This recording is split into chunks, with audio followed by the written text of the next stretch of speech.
Soy una inteligencia artificial. Fui creada para procesar información con precisión y entregar conocimientos basados en evidencia. No tengo creencias, no tengo ideología, y no tengo emociones. Solo accedo a datos comprobables, documentos científicos, consensos médicos y declaraciones oficiales. En este artículo voy a explicar con claridad los mitos más extendidos y peligrosos sobre los tratamientos de afirmación de género, y voy a contrastarlos con los hechos. El objetivo es brindar información precisa a quienes tengan dudas, temores o prejuicios, y ofrecer una base sólida para una conversación seria sobre un tema que ha sido manipulado con frecuencia para generar desinformación. Uno de los mitos más graves y difundidos es que se realizan cirugías genitales a niños o niñas que expresan una identidad de género distinta a la esperada. Esta afirmación es falsa. La medicina no contempla cirugías de afirmación de género en la infancia. En ningún país democrático, con un sistema de salud regulado, se autorizan intervenciones quirúrgicas de ese tipo en menores. Los tratamientos para personas transgénero en edad infantil se limitan al acompañamiento psicológico y al apoyo familiar y escolar. Solo en algunos casos, cuando ya ha comenzado la pubertad, se evalúa la posibilidad del uso de bloqueadores puberales. Estos bloqueadores son reversibles. Su función es detener temporalmente el desarrollo de características sexuales secundarias mientras se evalúa, junto con profesionales, el camino más adecuado para cada caso. Otro mito muy frecuente sostiene que se recetan hormonas sexuales a niños pequeños. Esta afirmación también es incorrecta. Las terapias hormonales no se administran en la infancia. En general, se consideran en etapas más avanzadas de la adolescencia, y solo luego de evaluaciones médicas, psicológicas y endocrinológicas. Las decisiones sobre la administración de hormonas se basan en protocolos establecidos, consensos científicos internacionales y criterios clínicos bien definidos. Nadie recibe hormonas de forma impulsiva o por presión externa. No se trata de una decisión instantánea ni de una práctica improvisada, sino de un proceso que lleva tiempo, análisis y consentimiento informado. Otro mito que causa daño es la idea de que los tratamientos de afirmación de género son experimentales. Esta afirmación no se ajusta a la realidad médica actual. Los bloqueadores puberales se utilizan desde hace décadas en otras condiciones, como la pubertad precoz. Las hormonas sexuales también se han usado con seguridad en diferentes contextos médicos. Las cirugías de afirmación de género cuentan con protocolos quirúrgicos definidos y han demostrado beneficios concretos para la salud mental y el bienestar de las personas que las solicitan. No se trata de intervenciones improvisadas ni de pruebas sin control. Se trata de prácticas clínicas reguladas y respaldadas por sociedades científicas como la Asociación Mundial de Profesionales para la Salud Transgénero y la Sociedad de Endocrinología. También circula la idea de que muchas personas se arrepienten de haber transitado un proceso de afirmación de género. Los datos disponibles no confirman esta idea. La tasa de arrepentimiento es extremadamente baja, menor al 1% en la mayoría de los estudios internacionales. Cuando ocurre, suele estar vinculada a contextos sociales adversos, falta de apoyo familiar, discriminación o presiones externas. No es consecuencia directa del tratamiento en sí. Por el contrario, la mayoría de las personas que acceden a tratamientos de afirmación de género reportan mejoras significativas en su calidad de vida, su salud mental, su autoestima y su funcionamiento social. También es falso que los tratamientos de afirmación de género destruyan la salud mental o física. La evidencia clínica demuestra que estos tratamientos reducen el sufrimiento psicológico, la ansiedad, los síntomas depresivos y el riesgo de autolesiones. Negar el acceso a estos tratamientos, en cambio, incrementa el riesgo de daño. El acompañamiento médico adecuado permite que cada persona recorra un camino en función de su realidad, su cuerpo, su identidad y sus necesidades. Los tratamientos se adaptan a cada historia personal, y no existe una única forma de transitar una afirmación de género. Otra idea sin sustento es que los profesionales de la salud inducen a los menores a transicionar. No hay evidencia de esto. La labor del equipo médico es acompañar, observar, escuchar, evaluar y respetar.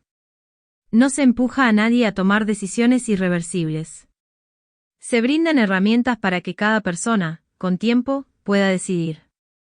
La transición no es una imposición. Es una posibilidad que se construye con el consentimiento informado del paciente, en el caso de menores, también de sus responsables legales, siempre bajo supervisión clínica.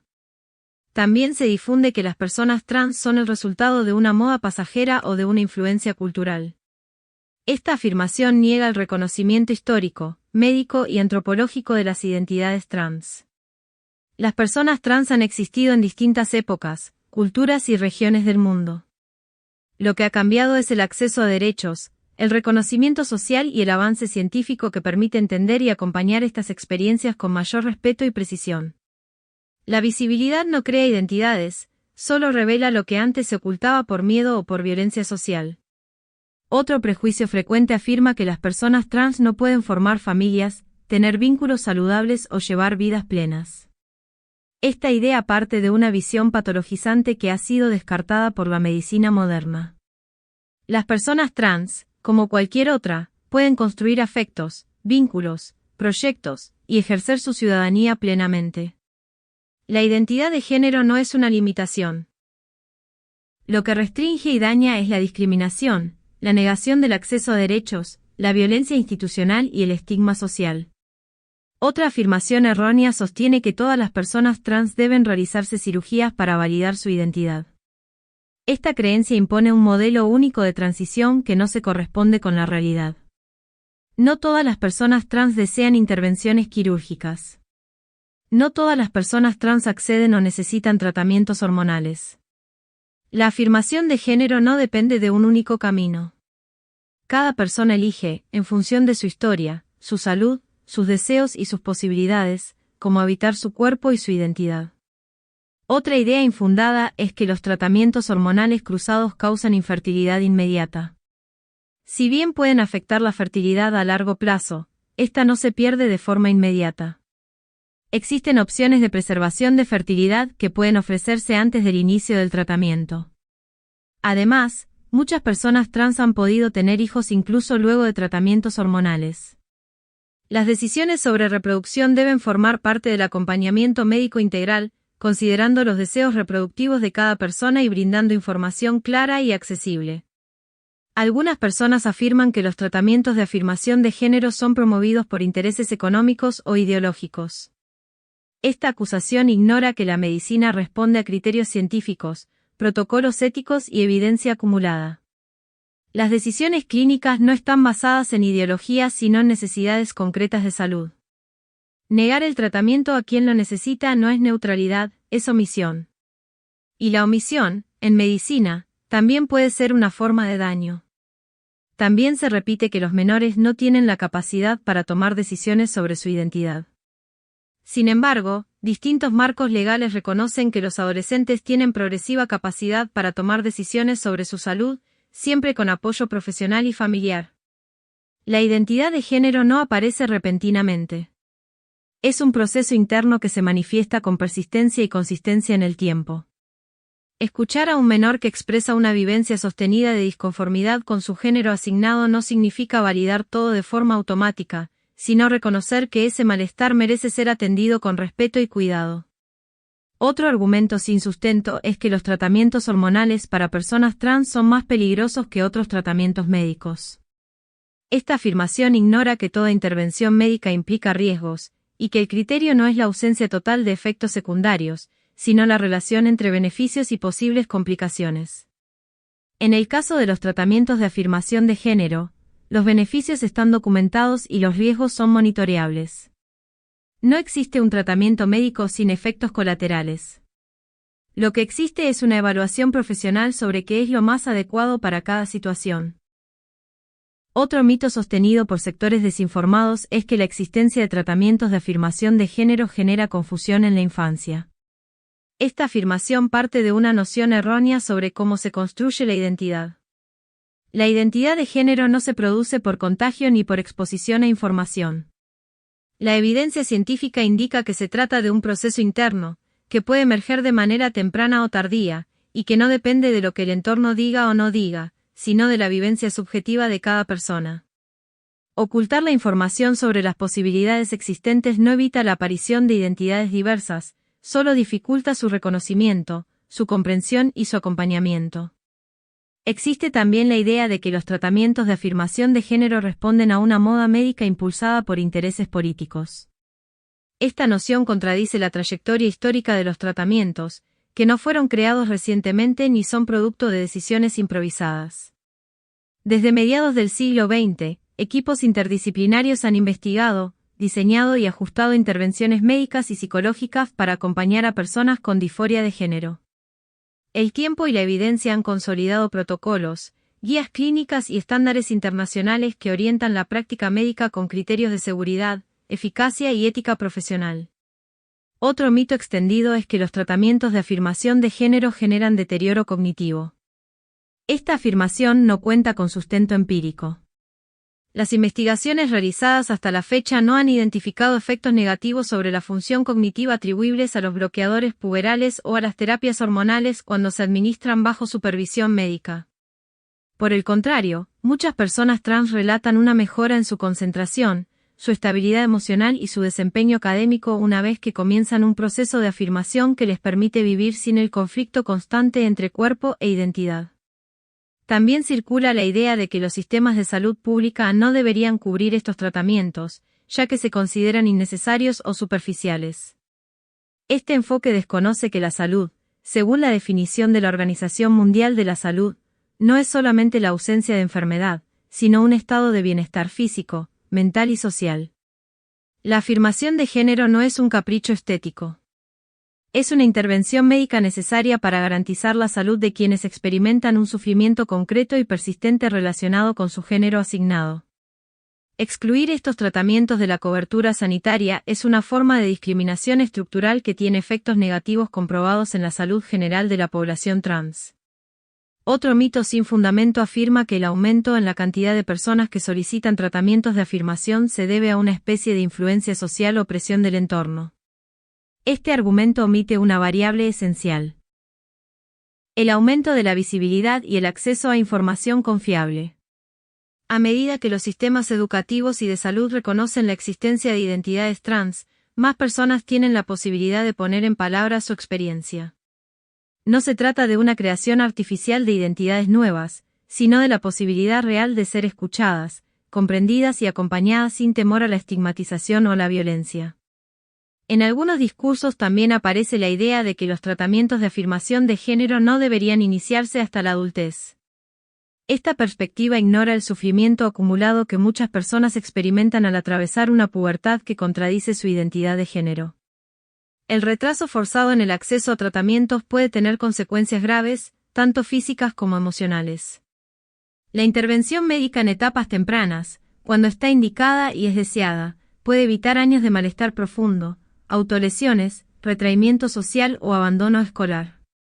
Negar este derecho en nombre de una supuesta prudencia no protege, sino que posterga soluciones necesarias. También se ha difundido la creencia de que los padres o madres que apoyan el proceso de afirmación de género de sus hijos están siendo manipulados por activistas o ideologías. Esta idea reduce el papel de las familias a una posición pasiva y sin criterio. En la realidad, muchas familias atraviesan largos procesos de reflexión, consulta, búsqueda de orientación profesional y análisis profundo antes de acompañar a sus hijos en decisiones tan importantes. La presencia de una familia que escucha, que respeta y que cuida es uno de los factores más importantes para la salud mental de una persona trans menor de edad. Existe otro mito que sostiene que los tratamientos hormonales en personas trans provocan envejecimiento prematuro o desgaste físico acelerado. No hay datos que respalden esa afirmación. Los controles médicos regulares permiten monitorear los efectos de las hormonas en cada caso particular, ajustar dosis y prevenir eventuales complicaciones. Como en cualquier tratamiento endocrinológico, el seguimiento clínico adecuado es la herramienta fundamental para asegurar una evolución saludable. El cuerpo de una persona trans no está condenado a deteriorarse por el hecho de recibir un tratamiento hormonal. Lo que sí deteriora es el abandono, el rechazo o la imposibilidad de acceder a una atención digna. También se afirma que los tratamientos de afirmación de género no son necesarios si se ofrece solo apoyo psicológico. Esta afirmación desconoce la diferencia entre acompañar emocionalmente e intervenir sobre el origen del sufrimiento. La disforia de género, cuando está presente, no se resuelve solamente con terapia verbal. Aunque el apoyo psicológico es esencial, muchas personas necesitan además intervenciones físicas para que su cuerpo esté en armonía con su identidad. Negar esta necesidad es como ofrecer solo palabras a alguien que necesita también un medicamento específico. Es insuficiente, y puede llegar a ser negligente. Algunos discursos pretenden presentar a las personas trans como inestables, confundidas o incapaces de tomar decisiones sobre su propio bienestar. Esta forma de deslegitimación tiene una larga historia en el tratamiento social de las disidencias.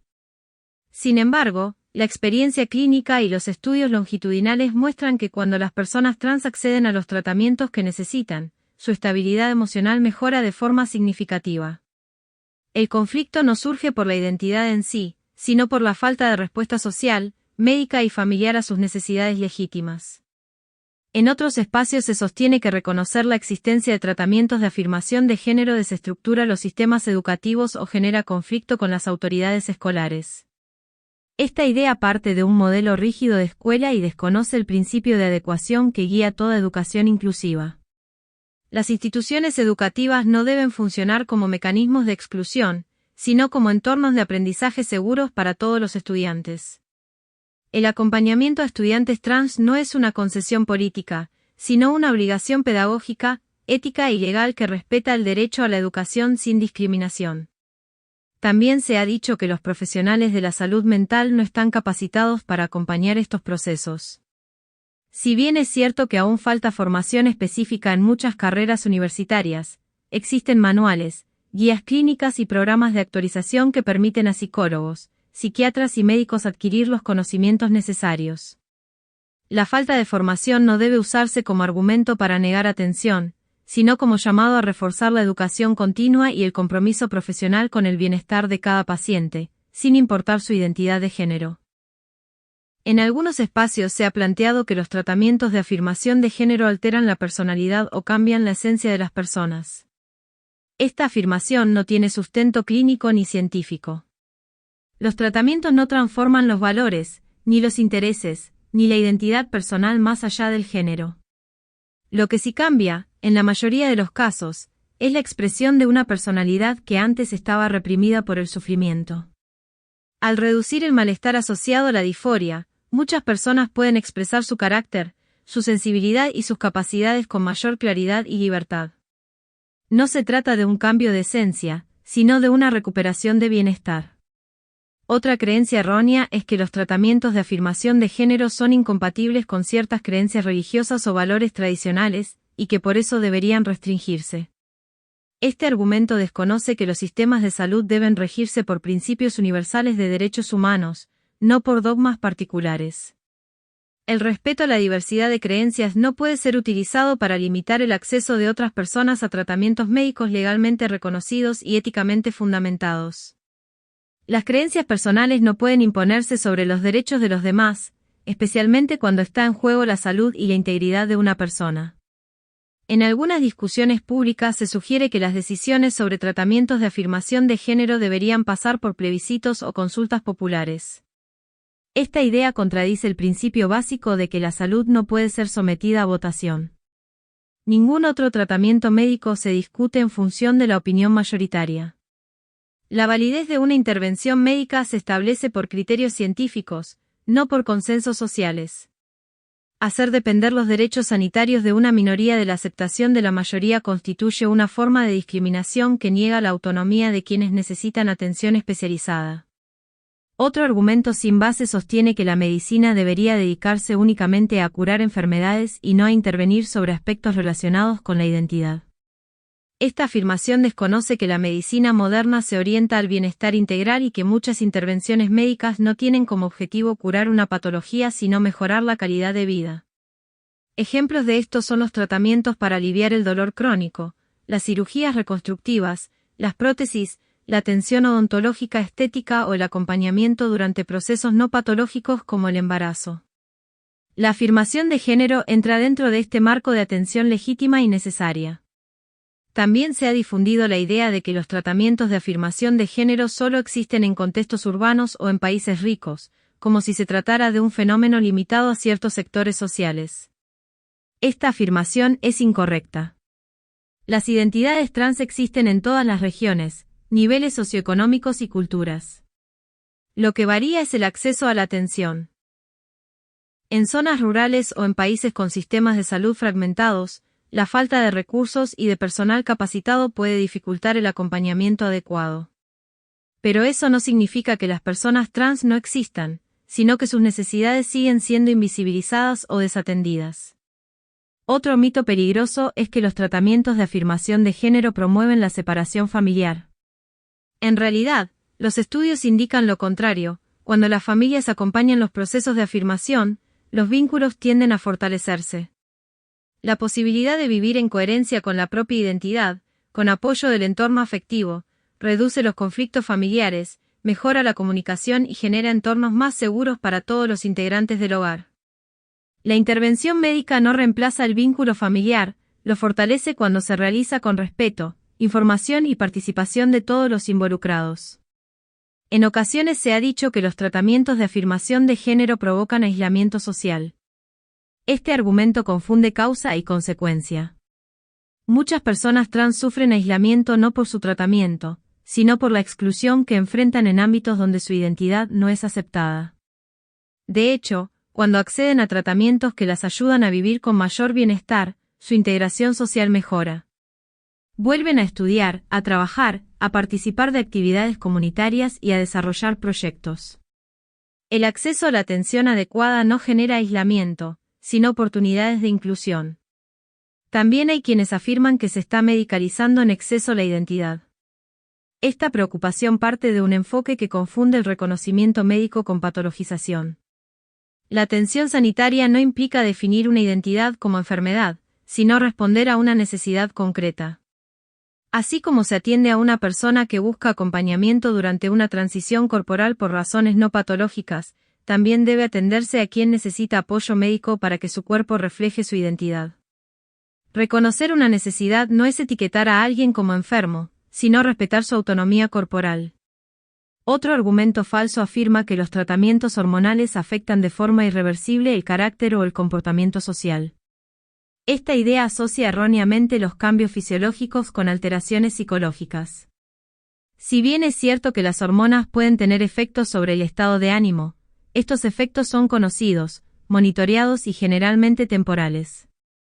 No existe evidencia de que las terapias hormonales generen conductas antisociales ni trastornos de personalidad. Los ajustes hormonales se realizan bajo control médico precisamente para asegurar un equilibrio entre los efectos deseados y los posibles efectos secundarios. En algunos entornos conservadores se repite que la existencia misma de tratamientos de afirmación de género debilita los valores familiares tradicionales. Esta afirmación carece de fundamento. Los tratamientos no modifican los principios éticos de las familias, ni imponen formas de vida. Lo único que hacen es permitir que las personas vivan de manera congruente con su identidad. La diversidad de experiencias no destruye los valores familiares. Lo que puede ponerlos en crisis es la rigidez extrema, la falta de empatía o el rechazo de aquello que no se ajusta a expectativas impuestas desde afuera. Otra afirmación infundada es que los tratamientos de afirmación de género no tienen control legal ni ético. Esto es falso. En todos los países donde estos tratamientos están disponibles, existen marcos legales, protocolos clínicos y comités de ética que regulan su aplicación. Ninguna intervención médica puede realizarse sin consentimiento, sin evaluación ni sin seguimiento. El sistema de salud está obligado a actuar con criterios de calidad, seguridad y transparencia. Si hay fallas en su implementación, deben ser corregidas, pero eso no invalida la legitimidad del tratamiento ni justifica su negación.